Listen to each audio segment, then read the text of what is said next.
Okay, so let's look at electronic configurations of 3D series. सिर्फ 3D series का electronic configuration अपन देख रहे हैं यहाँ पे. ओके, सो यहाँ पे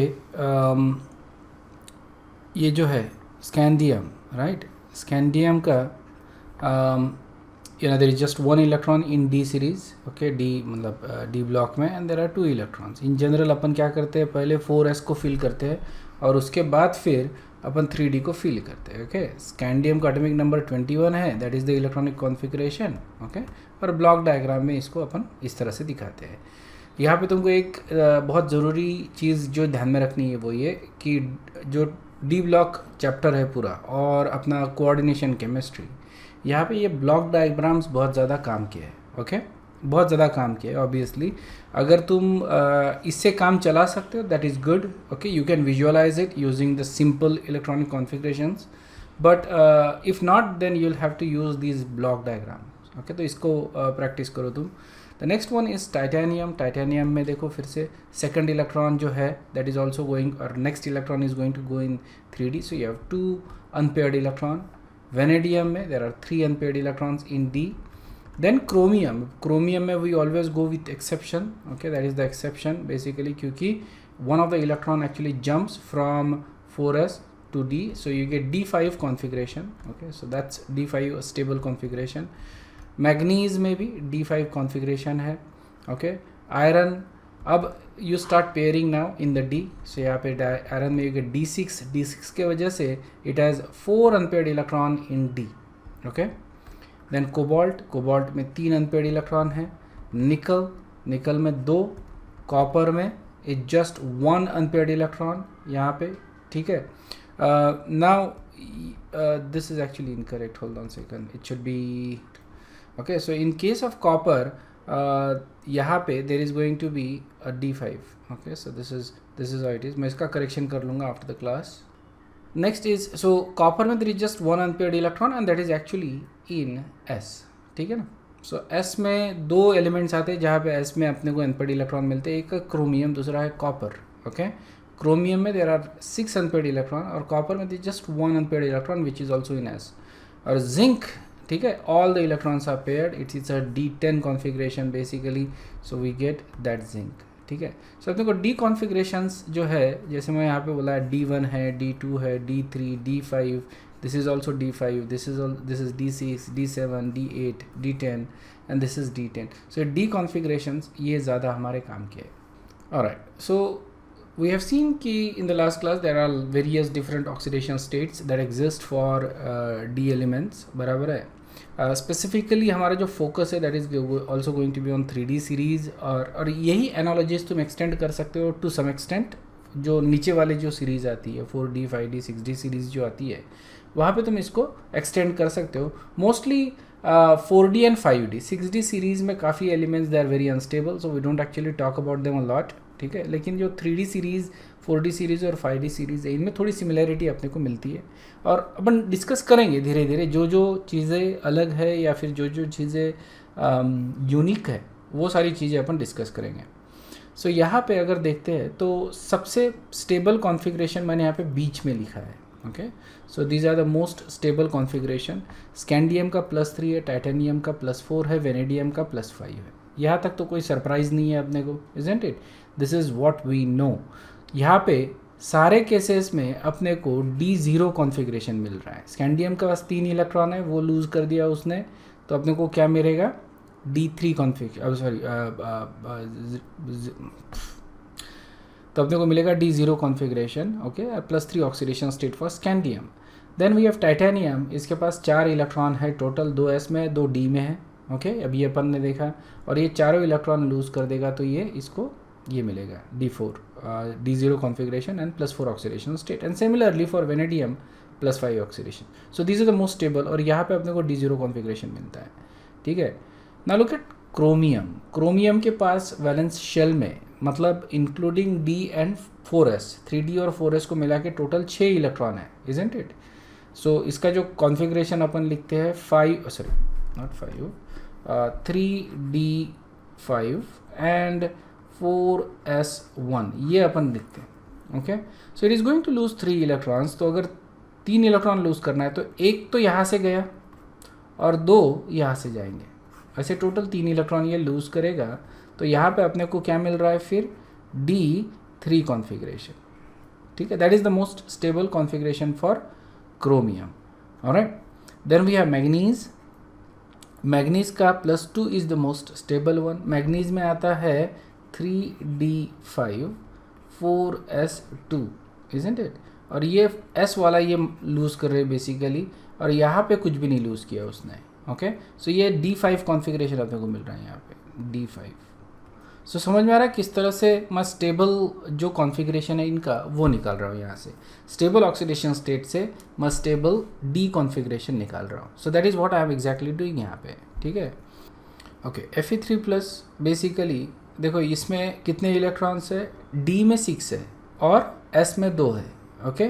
3 इलेक्ट्रॉन गए तो इसके पास क्या बन रहा है फिर, D5, ओके। कोबाल्ट में 7 इलेक्ट्रॉन्स है इसमें D में, और 2 उधर है, और 2 इलेक्ट्रॉन कौन से जाएंगे फिर, इसका क्या इलेक्ट्रॉनिक कॉन्फ़िगरेशन आएगा, 3D7 एंड 4S2, तो S वाले 2 चले गए basically. So we get D7 configuration.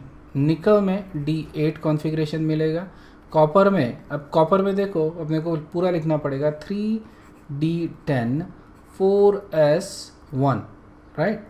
तो यहाँ से एक गया और यहाँ से एक गया, तो अपने को D9 कॉन्फ़िगरेशन मिलेगा, okay. That is the most stable, not D10, D9 is the stable configuration for it, ठीक है। अगर सिर्फ इंडिपेंडेंटली अपन आयनिक स्टेट में देखें तो ऑब्वियसली D10 कॉन्फ़िगरेशन ये ज़्यादा स्टेबल होता है आयनिक स्टेट में, ऑलराइट, क्योंकि इट इज़ फुलफिल्ड। लेकिन कोवेलेंट कंपाउंड जब बनाता है, because copper has a tendency to make covalent compound, तो ये 2 बॉन्ड बनाएगा and that actually gives it more stability as compare to just making 1 bond. समझ में आया क्या, सिर्फ 1 बॉन्ड बनाना और 2 बॉन्ड बनाना, इसमें 2 बॉन्ड बनाने में ज़्यादा एनर्जी रिलीज हो रही है, और कॉपर ये प्रीफर करता है। तो ये क्या करता है कि ये जो इलेक्ट्रॉन एक जा रहा है यहाँ से, ये भी लूज़ कर देता है, and so for that it requires energy probably little bit more than expected, क्योंकि D10 कॉन्फ़िगरेशन है, यहाँ से इलेक्ट्रॉन लूज़ करना है। So it probably requires more energy than expected. Even then it actually loses that energy, it loses that electron, क्योंकि it can make now 2 bonds. 2 bond बनाना इसके लिए ज़्यादा ज़रूरी है, because it gives it additional stability, ठीक है। और यहाँ पे you get D10 configuration. So this is how we write D configurations, okay. Next, अगर मान लो कोई एलिमेंट जैसे टाइटेनियम लेते हैं, ओके, या फिर यहाँ पे जैसे मैंने स्कैंडियम ले लिया +1 स्टेट में, तो क्या ये स्टेबल रहेगा, ऑब्वियसली नॉट, क्योंकि स्टेबल कॉन्फ़िगरेशन कौन सा है इसका, +3, okay. So it is going to lose 2 more electrons, isn't it, -2 electrons. So it is losing 2 electrons, isn't it. मतलब ये ऑक्सीडाइज हो रहा है, ऑक्सीडाइज हो रहा है मतलब it is going to be a very good reducing agent, correct है। स्कैंडियम +1 एंड स्कैंडियम +2 तो एग्जिस्ट भी नहीं करता बेसिकली, और स्कैंडियम +1 भी एग्जिस्ट नहीं करता है, okay. But if it could, it would be amazing reducing agent, समझा, बहुत ज़बरदस्त रिड्यूसिंग एजेंट रहेगा ये, if it could exist, hypothetical situation, I don't know if it actually exists or not. Maybe there is one way, okay, to know, is to actually look at the research articles and then actually see if you actually have a scandium +1. But if it could exist, it will immediately lose that 2 electron and it will go to +3 oxidation state, ठीक है। Scandium +1 exist नहीं करता, but you can have titanium +2, okay, ये exist करता है। Titanium +3 I am still doubtful, may be थोड़ा unstable होगा, may be exist करता होगा, आई डोंट नो, बट +2 तो एग्जिस्ट करता है। सो ऑब्वियसली टाइटेनियम के लिए +4 is the most stable configuration, so it is again going to lose 2 electron, okay. It is going to lose 2 electron if from +2 to +4, so again, so it is going to be also a very good reducing agent, ठीक है। Similarly you can also vouch for vanadium के जितने भी lower oxidation states है, सब में it is going to act as a reducing agent, ठीक है। देखो किस तरह से अपने को सिर्फ D कॉन्फ़िगरेशन से, स्टेबल D कॉन्फ़िगरेशन से पता चल रहा है कि whether it act as a reducing agent और नॉट, ठीक है ना। क्रोमियम +2 अगर है तो it is going to act as a reducing agent because it is going to lose 1 electron, और क्रोमियम +2 एग्जिस्ट करता है, it is very unstable but exist करता है। Similarly if you look at chromium +6, okay ये exist करता है as dichromate ion, remember dichromate ion के potassium dichromate K2Cr2O7, तो as a dichromate ion exist करता है. So it will lose 3 electron, it will always lose 3 electron and will go to chromium plus 3. ठीक है ना, इसीलिए जो क्रोमियम है इसका इक्विवेलेंट वेट अपन क्या लेते हैं, molecular weight divided by 3. Okay, that is the equivalent weight of chromium. Understood है?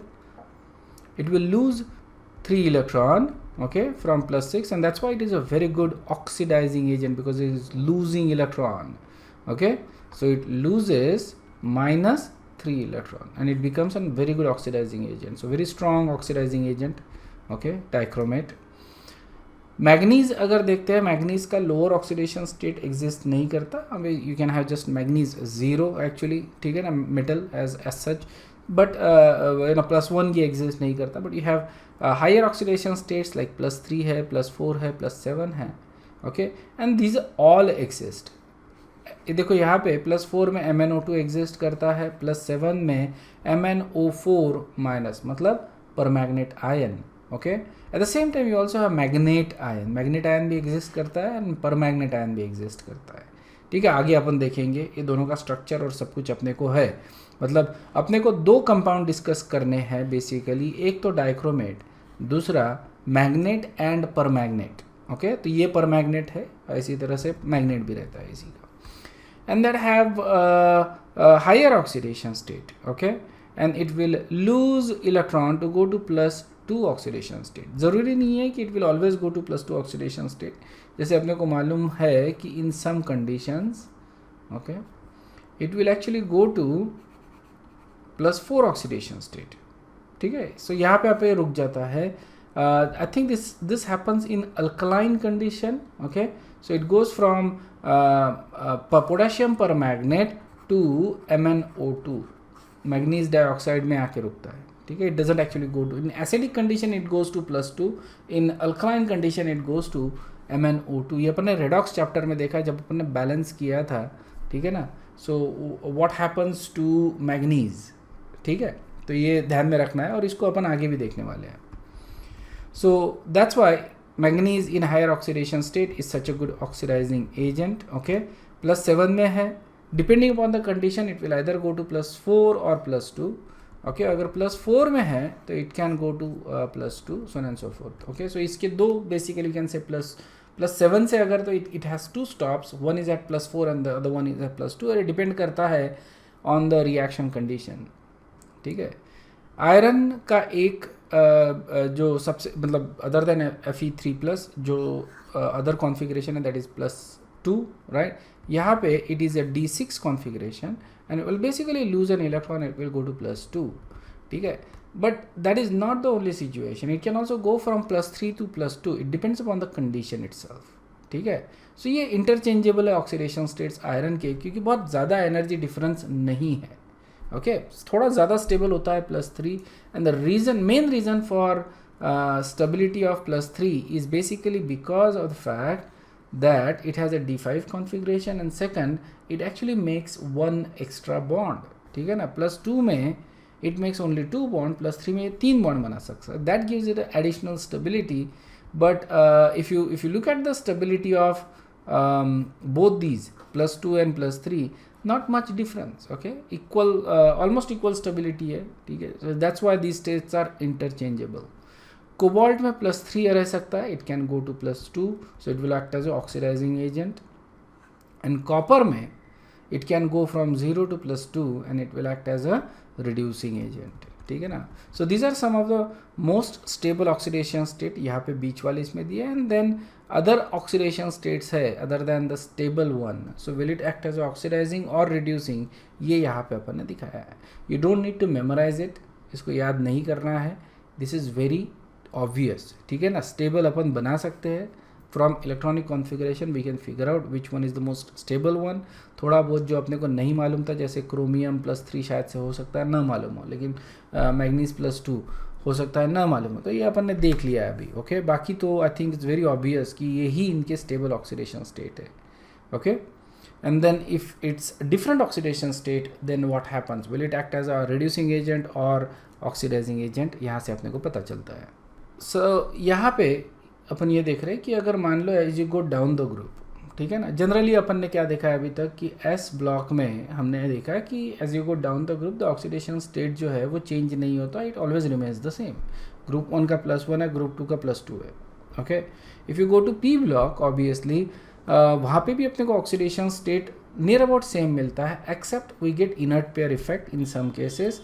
और जो इनर्ट पेयर इफेक्ट अपने को मिलता है उसमें जो मैक्सिमम ऑक्सीडेशन स्टेट होता है उससे एक दो छोटा मिलता है अपने को, but there is also variable oxidation state, ठीक है ना। और उसके एक स्पेसिफिक रीजन्स है, okay, why we actually get those oxidation states, right. या फिर उस they basically form like covalent compound, you know, right वाले जो पी ब्लॉक वाले एलिमेंट्स है।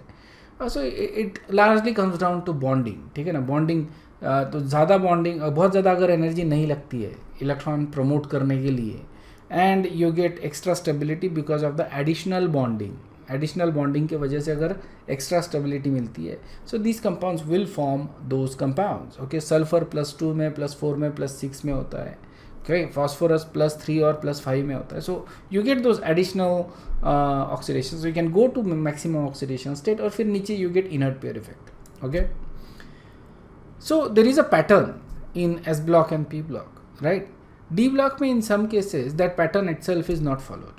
Okay, for example, if you go to nickel group, okay, nickel ka we know that is the electronic configuration, okay, and we expect what the oxidation state going to be from that electronic configuration.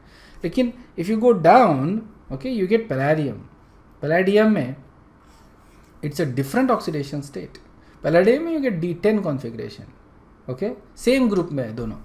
Platinum में और अलग है, मतलब एक ही group में देखो electronic configuration very कर रहा है।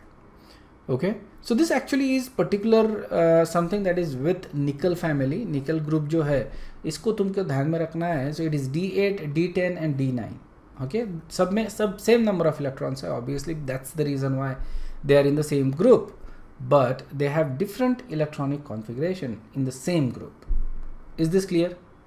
The next is D level, okay, जहाँ पे कंप्लीट है। ऐसे कौन से एलिमेंट जहाँ पे D10 कॉन्फ़िगरेशंस है, ठीक है ना।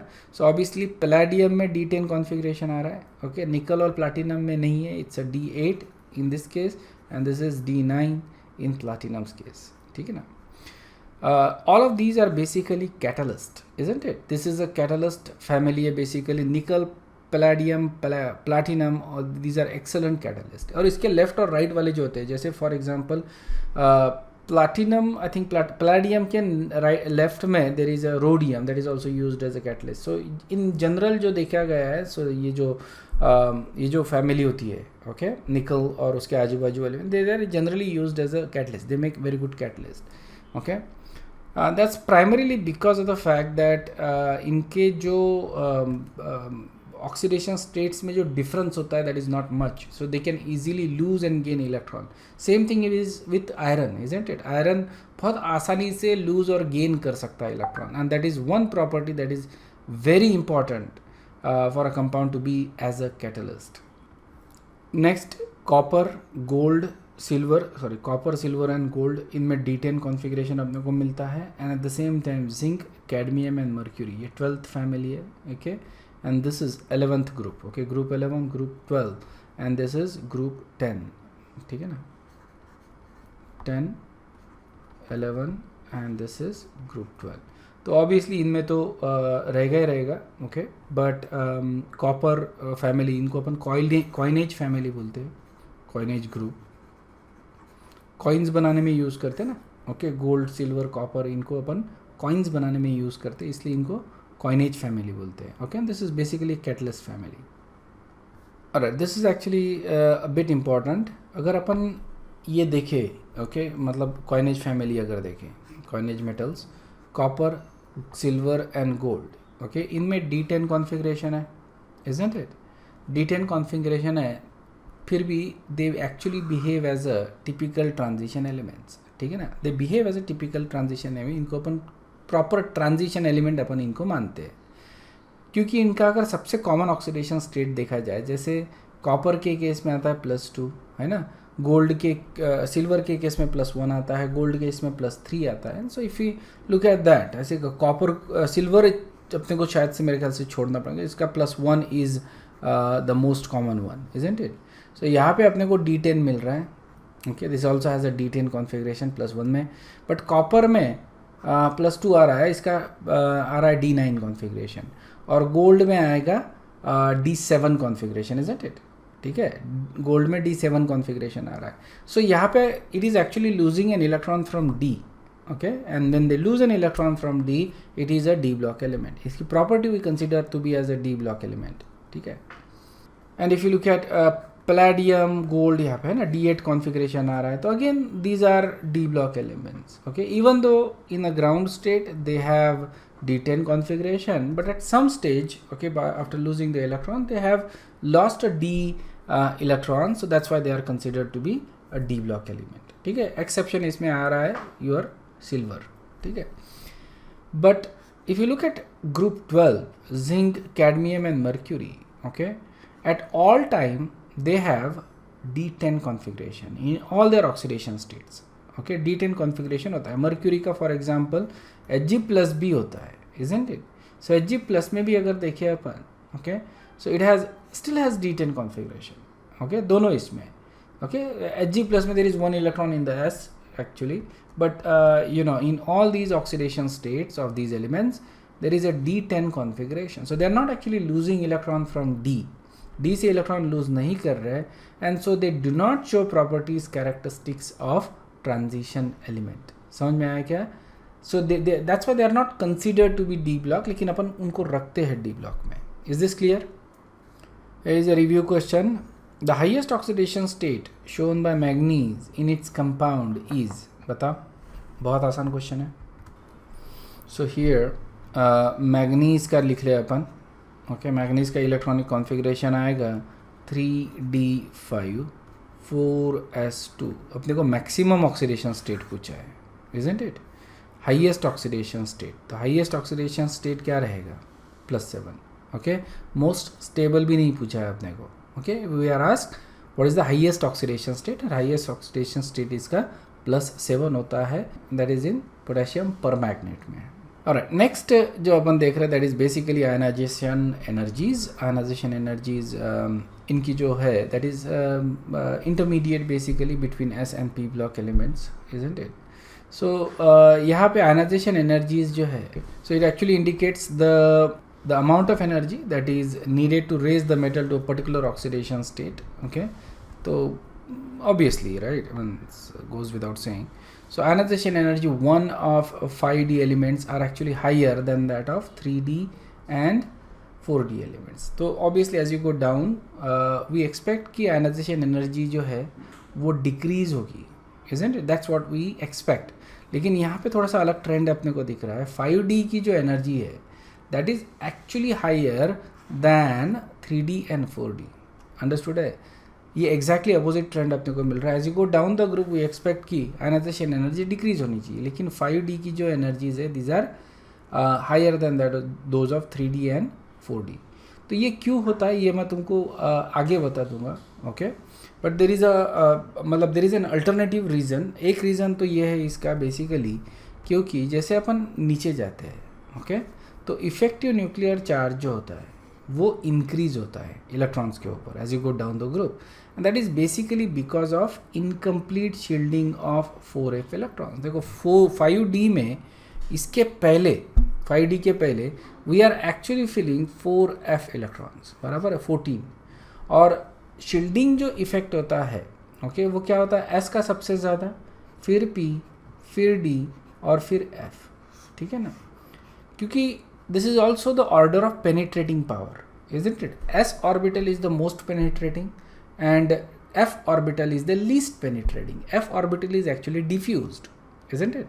So penetrating का order है, या अगर penetrating power ज़्यादा है तो ये ज़्यादा न्यूक्लियस के नज़दीक रहेंगे और इसका शील्डिंग इफेक्ट कैसा रहेगा? ज़्यादा रहेगा.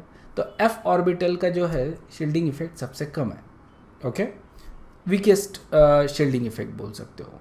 So that is about, it can shield up to 90%, this can shield up to 95%, something like that, okay. Then this can shield up to 90%, okay. And यहाँ पे 98 and then S orbital is considered to be like 100% shielding effect. Okay, मतलब proton to electron ratio की बात कर रहे हैं अपन, ठीक है ना, उस इफेक्ट को ये शील्ड कर रहा है. सो इसेंशियली जैसे अपन नीचे जाते हैं तो क्या होता है, 4f इलेक्ट्रॉन्स आते हैं और 4f इलेक्ट्रॉन्स इनका जो शील्डिंग है that is incomplete. Okay, so they don't actually shield properly. Shield नहीं कर रहे तो क्या हो रहा है, शील्ड न करने के वजह से जो इफेक्टिव न्यूक्लियर चार्ज है that is going to increase on the valence electrons. तो यहाँ पे देखो इलेक्ट्रॉनिक कॉन्फ़िगरेशन से पता चलता है. इफ़ यू लुक एट जैसे फॉर एग्जांपल पैलेडियम और प्लाटिनम, एक्सपेक्ट क्या कर रहे हैं अपन, as you go down the group, right, as you go down the group तुम्हारा जो आयनाइजेशन एनर्जी है that should actually decrease, but because of these electrons again you can take different elements, different configurations, so obviously यहाँ पे d configuration change हो रहा है, but that's fine. okay, we can take some other configurations और वहाँ से भी अपने को यही information मिलती है कि as you go down the group so you get this 14 electrons. तो ये जो valence electrons जो आ रहे हैं, okay, these the valence electrons, इनके ऊपर न्यूक्लियर चार्ज जो है बढ़ेगा यहाँ पे. okay, न्यूक्लियर चार्ज बढ़ने के वजह से इनको निकालने के लिए अपने को ज़्यादा एनर्जी लगानी पड़ेगी, and that's why the ionization energy increase as you go from as you go down. In fact यहाँ पे अपन ये नहीं बोल रहे कि ऑब्वियसली 3D की ionization energy is going to be more than 4D, but for 5D that is going to have the highest ionization energy. और 3D और 4D की जो आयनाइजेशन एनर्जीज है these are irregular because it also depends upon the electronic configuration of elements. मतलब trend देखे left to right तो इतना ज़्यादा अपने को स्पेसिफिक ट्रेंड नहीं मिलता है. In general it actually increase from left to right and then also decrease towards the end. ठीक है, सो यहाँ पे एक इंपॉर्टेंट चीज़ जो आती है, ओके, इसको लेके काफ़ी बार स्टूडेंट्स लोगों को कन्फ्यूजन होता है कि why this is the particular case, right? Because अपन जब इलेक्ट्रॉन निकालते हैं so we remove the electron from 4s, और जब अपन फिल करते हैं तो we also add electron into the 4s first. ठीक है, and that's how it is basically. okay, 4s electrons जो होते हैं 4s orbitals, these are occupied before 3D. इनको अपन पहले फिल करते हैं 4s को, okay, 3D से पहले फिल करते हैं. okay, but that does not mean कि once they are filled they have lower energy. ध्यान में रखना, once they are filled, okay, जब हम fill करते हैं when they are empty the 4s is actually lower and 3D is higher. okay, but once they are filled, once they get the electron, then that does not mean कि you actually have 3D की higher energy. That does not mean या 4s की lower energy, it does not mean. okay, so whenever there is a ionization, right, 4s electron being at higher energy state at this point, after the electrons are in the orbital, ठीक है ना, जब electrons आ जाते हैं तो 4s becomes at the higher energy and therefore the loss of electron takes place from the valence orbital, valence shell, which is 4s. समझ में आया क्या? तो यही से अपने को इलेक्ट्रॉन निकालने हैं पहले. क्लियर है?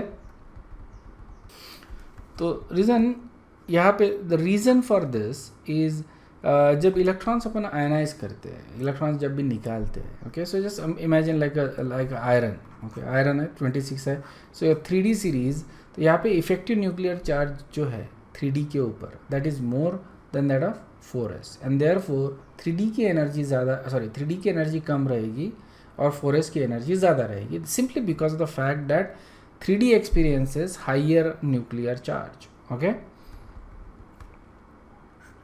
तो इसीलिए 3D की एनर्जी कम, 4s की एनर्जी ज़्यादा है.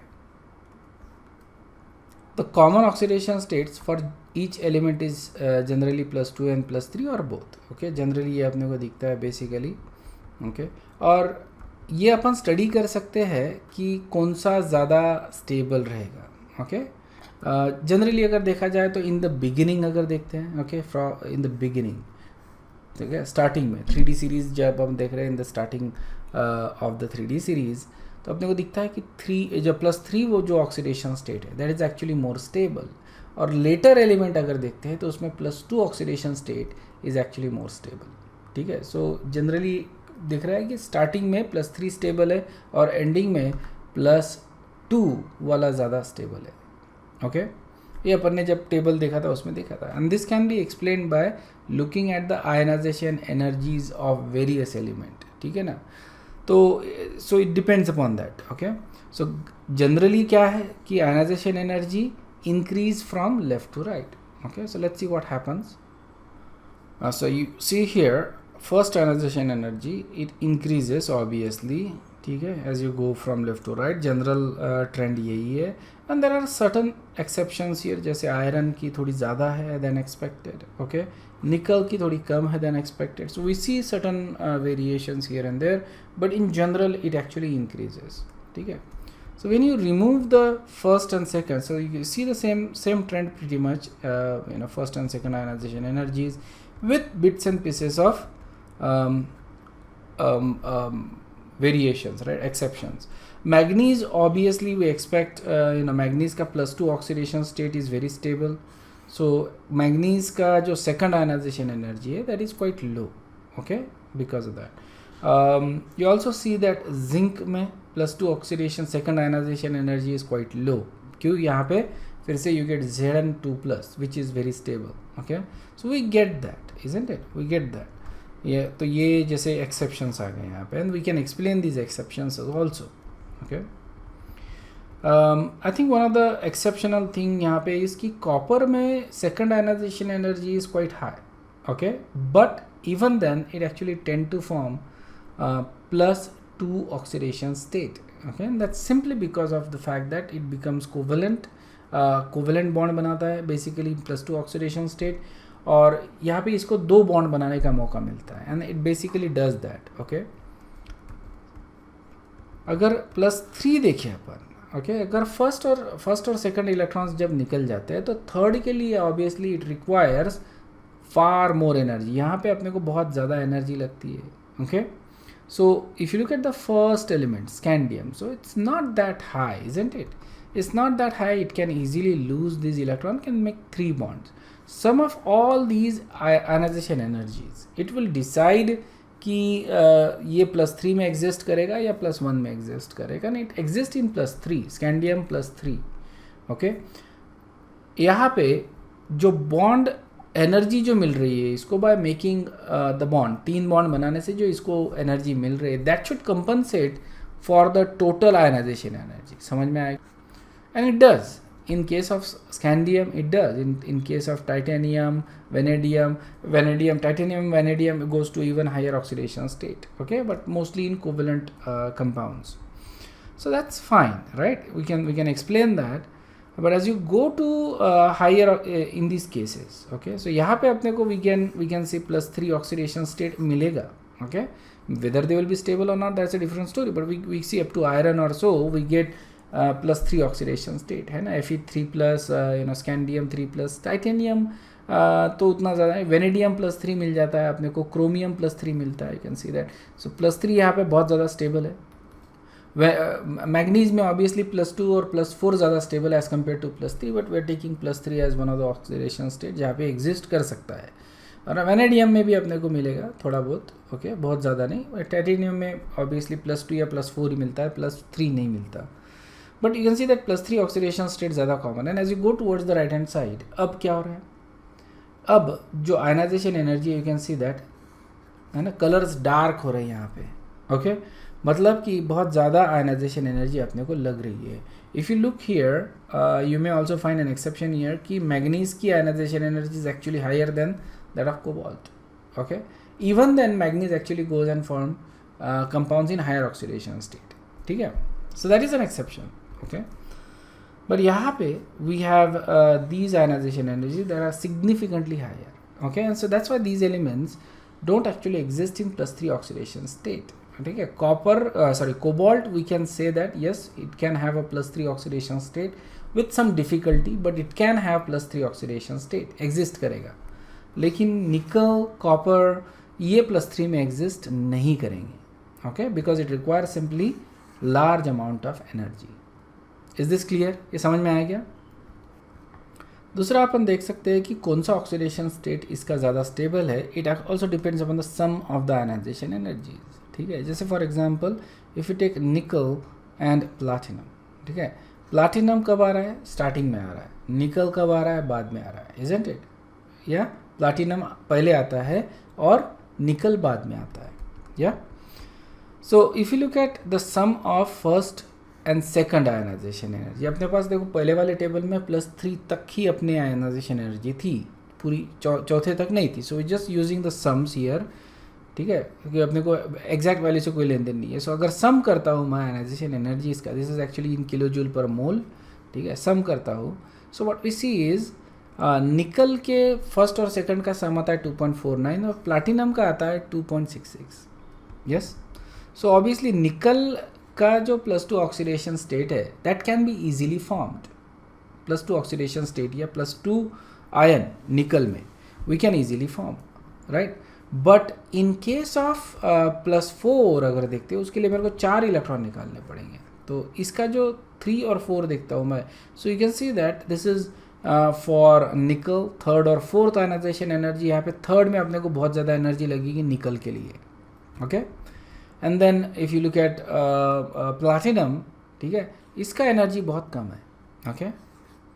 सो इसेंशियली निकल +2 यहाँ पे एंड निकल मतलब फर्स्ट और सेकंड ये एनर्जी कम है और प्लाटिनम की थर्ड और फोर्थ कम है। अगर मैं सम करता हूँ तो ये वैल्यू का कोई लेन देन नहीं है अपने को, but if you take the sum of all 4, okay, what we see is that platinum in +4 can be easily formed, isn't it, क्योंकि इसका वैल्यू जो है बहुत कम आ रहा है एज कम्पेयर टू निकल। सो निकल के लिए 4 इलेक्ट्रॉन निकालना इट्स वेरी डिफिकल्ट क्योंकि it requires large amount of energy, but it's significantly easier for platinum, relatively easier for platinum because it requires small amount of energy, okay. And for nickel obviously that's why nickel will form +2 and platinum will form +4. is this clear? so यहाँ पे देखो कुछ compounds है जैसे platinum, it's a very well known compound, लेकिन इस तरह का निकल का कोई कंपाउंड नहीं है। प्लाटिनम के +4 में काफ़ी सारे प्लाटिनम क्लोराइड्स मिलते हैं अपने को, PTCl2 भी मिलता है, PTCl4 भी मिलता है। सो काफ़ी सारे कंपाउंड्स है प्लाटिनम के +4 ऑक्सीडेशन स्टेट में, बट निकल के +4 में बहुत कम कंपाउंड्स है, ओके। इसके अलावा there are other factors also that complicates the things, बराबर है। काफ़ी सारे फैक्टर्स होते हैं जो ऑक्सीडेशन स्टेट या स्टेबल ऑक्सीडेशन स्टेट को डिसाइड करते हैं, energy of sublimation, lattice energy, solvation energy, ये सारे फैक्टर्स अपन ने अभी तक कंसिडर किए भी नहीं है और नहीं भी करना है अपने को। So we just want to look at a simplified version of it जो अपन को समझने में ज़्यादा आसान है, जिसको अपन आसानी से यूज़ भी कर सकते हैं। इस तरह के फैक्टर्स अपने को देखने होते हैं, ठीक है। So just try to keep it light, that's what I am saying, okay, just try to keep it light, okay. Next जो अपन देख रहे हैं that is reactivity of D block elements, okay. D block elements की जो reactivity है, so obviously we expect them to be less than P block, less than S block and more than P block, that's the reactivity, okay. So they are less electropositive than alkali and alkaline earth metal, तो इनकी जो reactivity है वो अपन expect करेंगे कि it is going to be less than that of these elements, बराबर है। Alkali और अल्कलाइन अर्थ मेटल से कम रहेगी। बट अगर मैं इनका स्टैंडर्ड रिडक्शन पोटेंशियल वैल्यूज़ देखता हूँ, standard reduction potential values, okay, काफ़ी एलिमेंट का जो स्टैंडर्ड रिडक्शन पोटेंशियल वैल्यू है एक्सेप्ट कॉपर फैमिली, बराबर है, except like copper family, certain elements like platinum, so and so forth, ये निगेटिव आता है स्टैंडर्ड रिडक्शन पोटेंशियल। अगर स्टैंडर्ड रिडक्शन पोटेंशियल नेगेटिव है, so they should react with strong acids like HCl, H2SO4, इनके साथ react होकर hydrogen gas liberate करना चाहिए, okay. We expect that based upon that. Obviously इनकी reactivity is going to be lower than that of alkali metals, S block से कम रहेगी। But standard reduction potential से अपने को क्या लगता है कि they should react with acids and liberate hydrogen gas. लेकिन काफ़ी बार ये देखा गया है कि most of the transition metals are actually inert toward acid, okay, they don't actually react with acid, at least not on a permanent basis, ठीक है। टेम्परली दे विल रिएक्ट, ठीक है, they will react and they will do the reaction right in the beginning of it, but they will either react slowly, okay, either react slowly or they will form a protective layer of oxide, और इसीलिए अपन क्या बोल रहे हैं कि they are inert toward acid, okay, so they या तो धीरे रिएक्ट करेंगे या फिर एक प्रोटेक्टिव लेयर ऑफ ऑक्साइड बना देते हैं जिसकी वजह से they become inert, okay. Okay, so यहाँ पे अपन देख रहे हैं एन एग्जाम्पल कि जैसे क्रोमियम देख रहे हैं, right? Chromium has a negative standard reduction potential, okay? So we expect it to react with acid or whatever, right? And we expect it to be quite reactive, but ये inert है, it's quite inert. And the reason for that is basically जब अपन इसको react करते हैं, okay, किसी compound के साथ या when we react it with acid, it actually forms chromium oxide, okay, on its surface, and therefore it becomes inert, okay, it becomes passive. क्या हो जाता है ये? It becomes passive due to formation of that protective oxide layer, okay. ये जो layer है ये कैसी है? Protective है, okay. It is non-corrosive, okay. Iron के जैसा corrosive नहीं, it's a non-corrosive layer, मतलब ये गिरती नहीं है. Basically forms a tough layer on the metal surface itself, ठीक है. So we can use that as a protective and non-corrosive plating on other metal, ठीक है. दूसरे metals के ऊपर ये एक plating करने में अपन काम करते हैं. So we use the chromium to coat other metals, okay, because the जो layer बन रहा है that is protective and it is non-corrosive, okay. Another point might wanna remember, this is just a fact, ठीक है, ये fact based है. Iron is rendered inert in aqua regia, okay. Iron inert हो जाता है because of the formation of that oxide layer, इसके वजह से it becomes inert. इसके ऊपर FeO बनता है and it becomes inert. Understood है कि this is actually very important because it tells you why these elements they are inert, okay, or they seem inert, because even though they react they form this kind of oxide layer जिसकी वजह से it tend to become inert. Alright, next जो अपन देख रहे हैं that is complex formation. Complex formation यहाँ पे अपन ज़्यादा कुछ डिस्कस नहीं करेंगे क्योंकि इनको अपन डिस्कस करेंगे नेक्स्ट चैप्टर में, that is coordination chemistry, ठीक है ना. कोऑर्डिनेशन केमिस्ट्री या कोऑर्डिनेशन कंपाउंड्स अपना नेक्स्ट चैप्टर है, वही अपन देखने वाले. उसी में अपन उसको पूरा चैप्टर ही दे दिया है इसको कॉम्प्लेक्स फॉर्मेशन को लेके, ओके. सो सारी चीज़ें अपन वहीं पे सीखेंगे. बेसिकली एक ब्रीफ आइडिया मैं दे देता हूँ क्योंकि देखना ही है अपने को, थोड़ा सा यहाँ पे एक ब्रीफ आइडिया दे देता हूँ. सो ये जो एलिमेंट्स है, okay, they have a very strong tendency to form complexes, okay. Coordination complex बनाने की टेंडेंसी है, okay. So they form strong complexes with certain compounds, okay. These compounds they should be Lewis bases, that means ये ना electron देने चाहिए, okay. So इसका मतलब क्या होगा कि ये जो elements है, transition elements, they are basically Lewis acids, isn't it? Transition elements are accepting the electrons into their vacant d orbital, okay. तो these are Lewis acid, और जो elements इलेक्ट्रॉन दे रहे हैं these are Lewis bases. इनको अपन बोलते हैं ligands. क्या बोलते हैं इनको? ligands बोलते हैं. वेरी इंपॉर्टेंट ये टर्म जो है क्योंकि कोऑर्डिनेशन केमिस्ट्री में अपने को ligands के बारे में ज़्यादा बात करनी है, ओके. सब कुछ जो होता है वो इसी की वजह से होता है, okay. Everything that happens in coordination chemistry is basically because of the ligands. So we need to understand what type of complexes they form, कौन से metals किस तरह के complexes है, ये सब कुछ discussion अपने को coordination chemistry में आता है, okay. So these are Lewis bases, ध्यान में रखना. ligands are basically Lewis bases. So they form these coordination complexes. So ligands may be neutral, okay.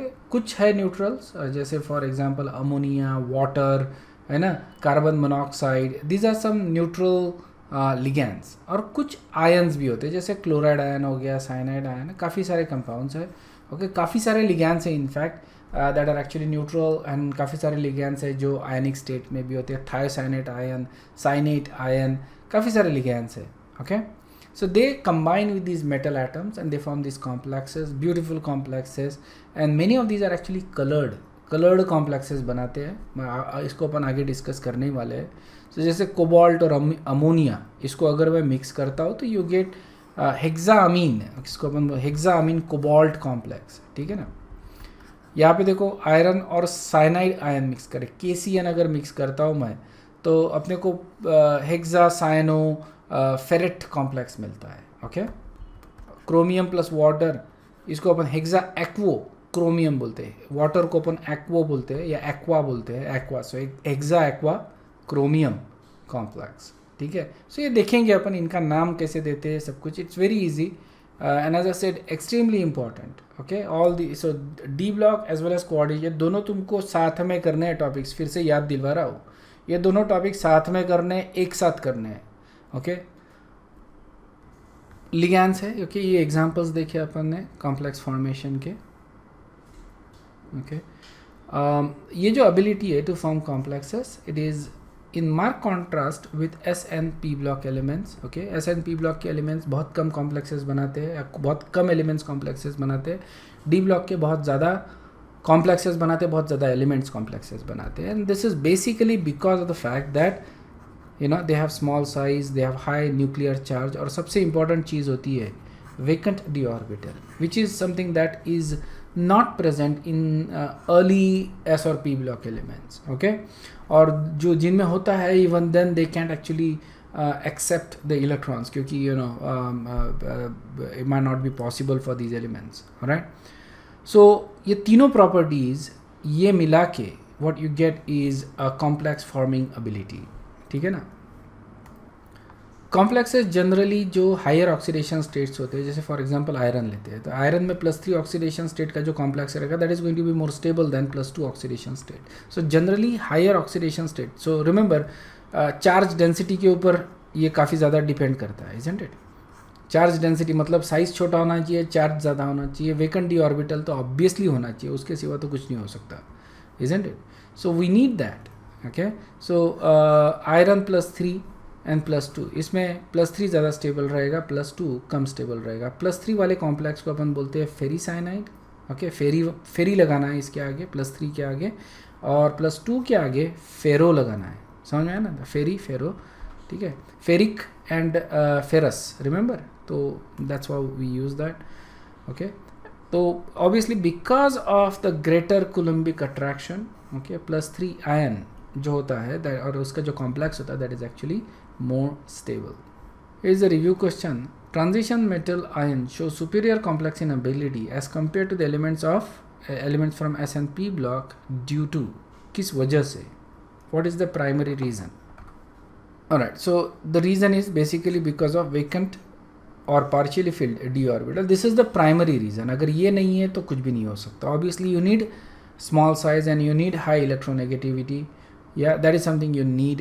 You also need metallic character, but most जो primary reason अपन बोलते हैं that is basically half filled, vacant या partially filled d orbital. Next concept अपन explore कर रहे हैं electronegativity. Okay, transition जो elements है इनकी electronegativity low है basically, and it increases from scandium to copper, increase होती है and then it actually falls to zinc. ठीक है, तो ये electronegativity का trend है, देखो it is increasing up to copper, okay, और फिर उसके बाद डिक्रीज हो जाती है, okay. This is also expected why this actually happens, okay. अब होता क्या है कि ये जो इलेक्ट्रोनेगेटिविटी है इसका जो इंक्रीज है दैट इज़ मच स्लोअर. इनका जो इंक्रीज हो रहा है electronegativity, you can see it's a very gradual increase, है ना, ग्रेजुअल इंक्रीज हो रहा है, okay. The reason for that, हम लोग इलेक्ट्रॉन जब ऐड कर रहे हैं तो कहाँ पे ऐड कर रहे हैं? इनर शेल में ऐड कर रहे हैं, isn't it? इनर शेल में ऐड कर रहे हैं, इसके वजह से it provides relatively good shielding to the outer electrons from the nucleus, okay. तो इनका जो शील्डिंग इफेक्ट है थोड़ा सा एक्चुअली कम हो रहा है क्योंकि we are adding it in the, but it is also increasing, shielding effect is also increasing. तो ये दोनों इफेक्ट आ रहे हैं, एक तो इनकम्प्लीट शील्डिंग भी है, दूसरा शील्डिंग इफेक्ट भी इंक्रीज हो रहा है because we are adding electron in to inner shell which is n-1 shell, ठीक है ना, n-1 what you call this penultimate shell, isn't it, उसमें अपन इंक्रीज कर रही है, ऐड कर रहा है, okay. So because of that scandium to copper, it means it becomes less metallic, isn't it, it becomes less metallic as you go from left to right. Next factor देख रहे हैं अपन, मैग्नेटिक प्रॉपर्टीज, ओके. देखो diamagnetic substances कौन से होते हैं? वो सब्सटेंसेस जहाँ पे there is no unpaired electron, unpaired electrons नहीं है, ऐसे सब्सटेंसेस को अपन बोलते हैं diamagnetic substances, okay. These are repelled by the magnetic field, these are repelled by the magnetic field. और ऐसे सब्सटेंसेस जो अट्रैक्ट होते हैं towards the magnetic field, that is called as paramagnetic if they have a unpaired electron, okay. समझ में? These are basically temporary magnet, ये अपन ने देखा है सॉलिड स्टेट में, इजंट इट. सॉलिड स्टेट में अपन ने इसको बहुत अच्छे से डिस्कस किया है.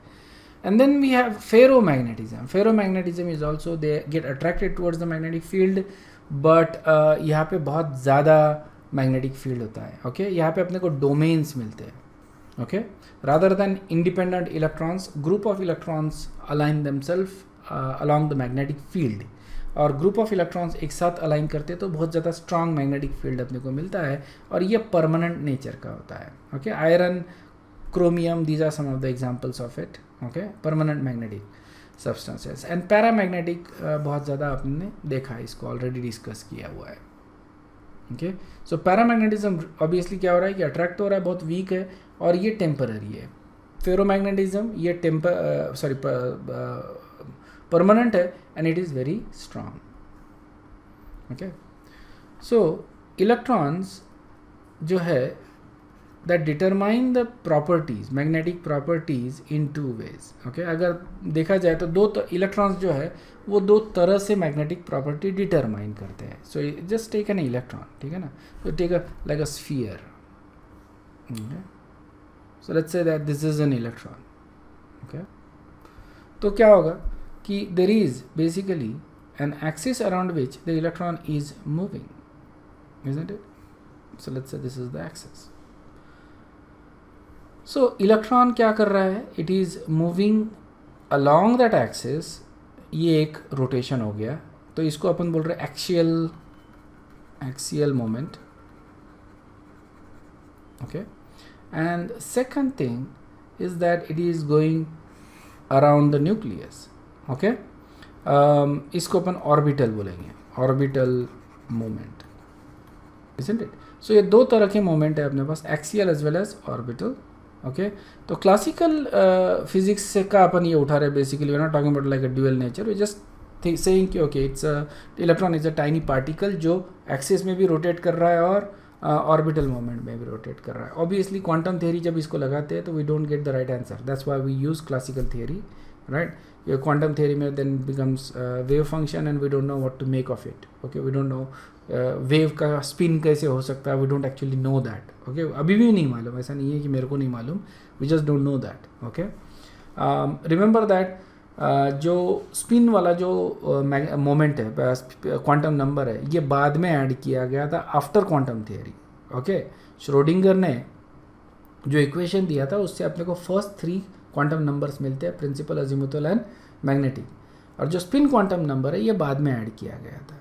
Okay we had no idea, ये इसके स्पिन के बारे में क्वांटम थ्योरी का कोई रिलेशनशिप नहीं है, एंड ये बेसिकली डिडक्टिव रीजनिंग से ये निकाला गया था. So we don't know, but you know we don't know much about the spin actually. We just know कि they are opposite spin, up है, डाउन है, व्हाटएवर, राइट. ये सारी चीज़ें अपन ने ऑलरेडी डिस्कस किया है.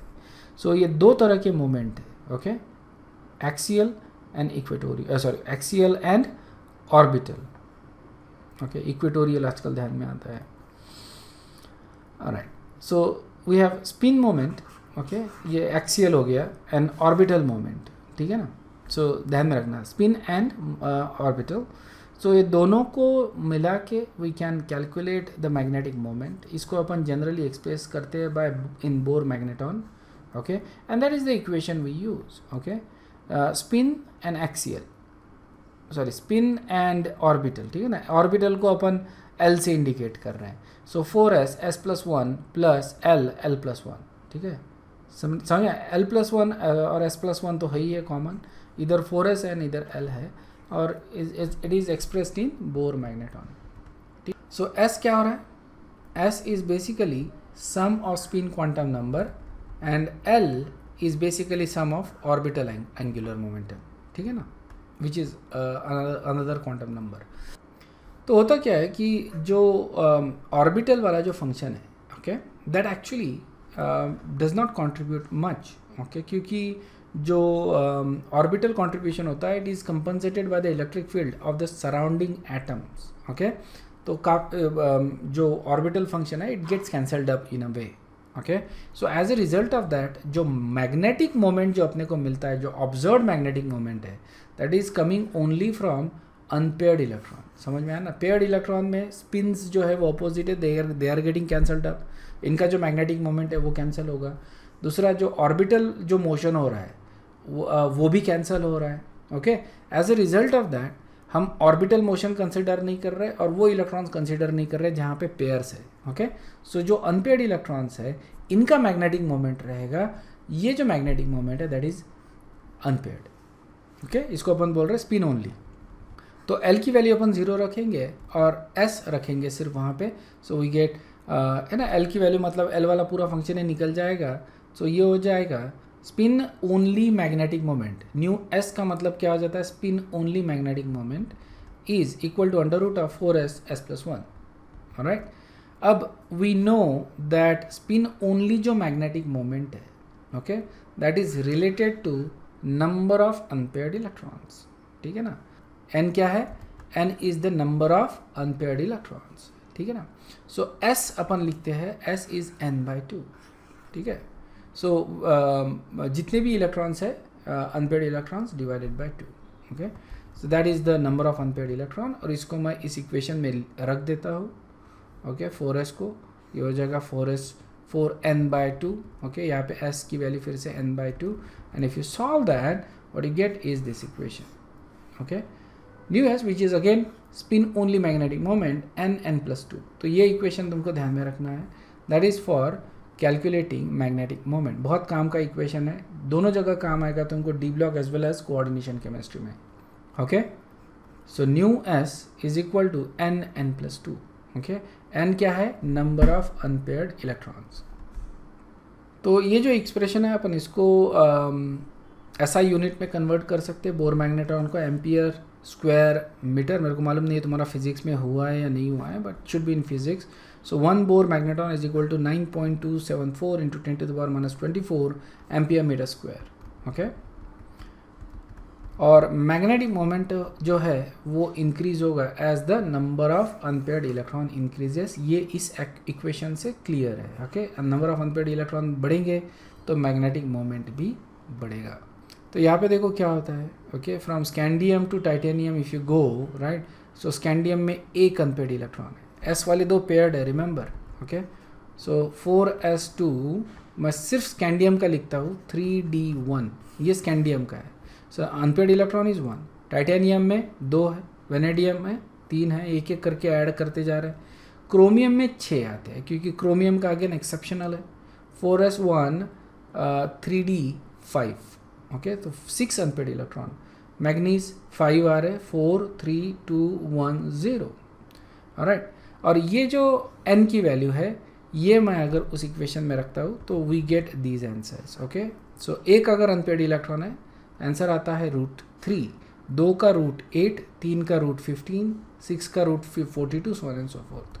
Okay, and you can also calculate the values of these. Okay, I think 1.72 कुछ आता है इसका, है ना, √8. तो इस तरह से तुम वैल्यूज लिखो बेसिकली. सो न्यू की वैल्यू तुम लिख सकते हो बड़े आसानी से, and they are very easy to actually remember also. मैं तुमको नेक्स्ट स्लाइड में दिखा देता हूँ. ओके, सो जनरली जो वैल्यूज़ है experimental as well as spin only value जो अपन कैलकुलेट किए अभी, okay, there will be some difference obviously, because यहाँ पे अपन काफ़ी सारे अजम्पशंस ले रहे हैं कि ये अज्यूम कर रहे हैं कि स्पिन ओनली मैग्नेटिक मोमेंट जो है वही अपन कंसिडर कर रहे हैं, ऑर्बिटल मैग्नेटिक मोमेंट कंसिडर नहीं कर रहे, isn't it. That is something. उसके बाद पेयर्ड इलेक्ट्रॉन्स का मैग्नेटिक मोमेंट 0 है, ये भी अपन अज्यूम कर रहे हैं. So there will be some difference in the values. Okay, और जहाँ पे मान लो जैसे मैग्नीज ले रहे या आयरन ले रहे, okay, D orbitals are occupied singly by electrons, मतलब डी ऑर्बिटल में सिर्फ सिंगल इलेक्ट्रॉन्स है. ओके, ऐसी केस जहाँ पे भी आती है then the observed magnetic moment value agrees well, क्योंकि यहाँ पे पेयर्ड वाला पढ़ना ये नहीं आ रहा है, इजंट इट. पेयर्ड इलेक्ट्रॉन्स का जो था इफेक्ट वो अपने को कैंसिल नहीं करना पड़ रहा है, अज्यूम नहीं करना पड़ रहा है, because it is already 0, because nothing is paired, isn't it. अगर सिर्फ अनपेयर्ड इलेक्ट्रॉन्स है तो values they agree very well with the experimental values. ठीक है, थोड़ा बहुत डिफरेंस आता है, that is acceptable. Okay, the orbital motion जो होता है in symmetrical in paired electrons, okay, तो it become symmetrical and almost 0. समझ में आया? जब पेयर्ड इलेक्ट्रॉन्स होते हैं तो ऑर्बिटल जो मोशन लेते हैं अपन that is symmetrical and almost 0. So what we get is okay, यहाँ पे देखो कैलकुलेटेड एंड एक्सपेरिमेंटल वैल्यूज़ है. ऑलराइट। सो टाइटेनियम में एक, so you can see that up to this point और even up to this point actually, up to iron, right, there are just unpaired electrons in D, है ना। so ये जो electrons है ये D में ही है, okay, this is also in D and this is also in D, okay. This is actually Fe3+ होना चाहिए, है ना, यहाँ पे +2 है इसलिए ये नहीं आ रहा है, यहाँ पे D में पेयर्ड आ रहा है, but if you take Fe+3 वो दिया नहीं है, okay, maybe I should have picked it up, but ठीक है, यहाँ तक D में सिर्फ अनपेयर्ड इलेक्ट्रॉन है, तो वैल्यूज़ थोड़ा ज़्यादा अग्री करती है, ठीक है, थोड़ा बहुत डिफरेंस मिलेगा तुमको, बट यू ना यहाँ पे बहुत ज़्यादा डिफरेंस मिल रहा है, सॉरी यहाँ पे थोड़ा ज़्यादा डिफरेंस मिल रहा है अपने को in case of vanadium, okay, but in other cases the values are fine, values agree, ठीक है ना। But then as you go down, यहाँ पे देखो तुम्हारा फिर क्या हो रहा है कि you are getting paired electrons in D, and then there are generally more differences, ठीक है। So these are the calculated values, ठीक है, कितना डिफरेंस है we don't actually care, but according to theory you know you should get more agreeable values अगर D orbital में सिर्फ unpaired electrons है, ओके। So यहाँ पे these are calculated values, these are the ones we need to calculate. You can see the एक electron अगर unpaired है तो वैल्यू आ रहा है 1.73, 2 का 2.8. सो यहाँ पे जो नंबर है स्टार्टिंग नंबर वही देखो, 3 का 3.87, 4 का 4.9, 5 का 5.9, 4 का 4.9, यहाँ पे रिपीट होगा फिर से, ओके। सो तुमको वैल्यूज़ जो याद करनी है वो कौन सी है, 1 2 3 4 5 और 6 वाली, 6 की वैल्यू 6.9 कुछ आएगा आंसर, ठीक है, 6.7 आएगा, I don't know, you know, so just remember those values, और it's very easy to actually, don't even need to remember, है ना, 1 का 1, 2 का 2, 3 का 3, इसी तरह से वैल्यूज है, so it's convenient, right. Here is the last review question for today, तो this we gonna stop. The magnetic moment of an element or a compound depends largely upon, बताओ, that is correct, total number of unpaired electrons, that is what we count, okay, ठीक है। यहाँ पे भी अगर रुकते हैं, if there is any doubt you can ask, if not then you guys can leave. I will see you in the next class, will continue with D block elements, okay, thanks, bye.